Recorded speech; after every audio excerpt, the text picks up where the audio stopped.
People always ask me questions. I think because I'm the Imam, they believe that I have all the answers. Oftentimes, they forget that I have many questions myself. I remember as a child constantly asking questions about faith. Who is God? Where does He reside? What choices do we have in the affairs of our lives? Why do we have to pray 5 times a day? Etc., etc.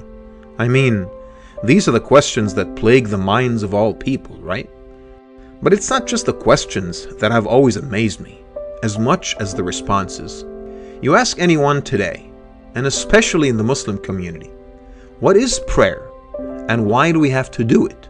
They say, because God said so, because it says so in the scriptures, because we'll commit sins otherwise, etc. For some reason, these answers were never enough. One day, I realized that I had not asked my dad this particular question yet. So I went up to him and asked, "Dad, why do we have to pray?" And with the most loving smile, he said, "Because prayer is life." Life? I wasn't expecting that.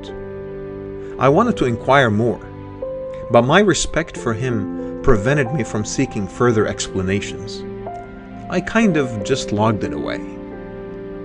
The lack of satisfactory answers never prevented me from practicing Islam. It made sense. Still, there was an element of spiritual void that was constantly annoying me. My dad's health was gradually dwindling, and one day, the loving, caring, extremely clever man that I owed everything to left this world. It was the darkest moment of my life. Drowning in melancholy, I reached out to a straw, floating on water's surface. Prayer appeared to be one last thing I can cling to. And without hesitation, I prayed. And while I prayed, tears fell silently on my cheeks, washing away my dark thoughts. And gradually the tightness of my chest was fading. And boy, was that the most soothing experience I ever had in my entire life. For a few minutes, for the first time ever, prayer wasn't about form or shape, direction or structure. It was like water putting out fire. It was like nourishment to a soil that was dying. It was life itself. And suddenly I remembered my father's words. Prayer is life. So this is why we pray. Because it brings endless beauty to our hearts that could help us cope and manage. To be reminded of our most beloved friend and ally in this universe. On that day, which also happened to be the day my dad passed away, I was blessed with clarity of vision like I have never experienced before. After that, everything changed. My quest as a Muslim was to search for that balance between beauty and function in everything God has brought to this world. So today, if you ask me, why do you pray? I say, because prayer is the crowbar I use to pry open locked doors.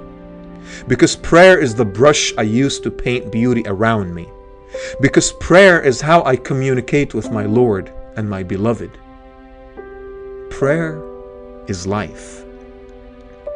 And I realized, if I lived all those years missing out on the true blessings of prayer, how much more beauty am I missing out on? We're at crossroads now. There's no doubt that the global Muslim community has lost much of its luster over the last few centuries. But as the poet said, much has been lost, but much abides. We're here to pick up pieces of our lost civilization and to contribute to our current societies. But we have to be sure that what we're contributing is symbolic of our heritage. Our God is beautiful and loves beauty. That's what we're offering here. Something of beauty to bring light back to hearts darkened by a harsh world. This is the legacy I plan to hand over to my children and then their children after them.